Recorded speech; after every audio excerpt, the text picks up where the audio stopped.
અરવલ્લી જિલ્લાના માલપુર તાલુકામાં ગંભીર મામલો સામે આવ્યો છે. મોગોડી ગ્રામ પંચાયત હેઠળના બુટિયા ગામમાં સરપંચ સામે ગંભીર આક્ષેપો અપાયા છે. આદિવાસી પરિવારોને પીવાના પાણી જેવી મૂળભૂત સુવિધાથી વંચિત રાખવાના આરોપો. બોરમાંથી મોટર કાઢી લેવાતા લગભગ 30 આદિવાસી પરિવારો રોજ પાણી માટે વલખા મારે છે. સ્થાનિકોએ આક્ષેપ કર્યો છે કે સરપંચ પદ પર મહિલા પાસે, પરંતુ સત્તાપતિના હાથમાં છે. મત આપી જીતાડ્યા પછી હવે પ્રજાની અવગણના કરાઈ છે. પંચાયત તંત્રની બેદરકારી સામે લોકોમાં ભારે રોષ જોવા મળ્યો છે. શું પંચાયત તંત્ર ઘોર નિંદ્રામાં છે કે પછી મનમાની ચાલી રહી છે? હવે જોઈ રહ્યું કે સરકાર કાર્યવાહી કરશે કે ફરી પ્રજાની વેદના અવગણાશે.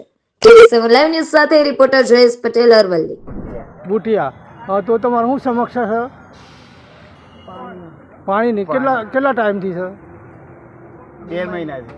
2 મહિનાથી પાણી પીવા મળતું નહીં. બરાબર. તો પહેલાં તો વોટર વર્ક્સમાં મોટર બોટલ બધું હતું તમારે? હા, મોટરે હતી.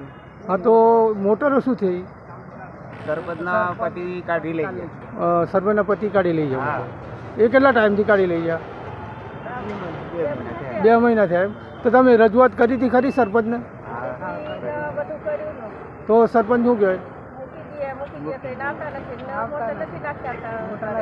અત્યારે મોટર નાખ્યાલતા નથી. બરાબર.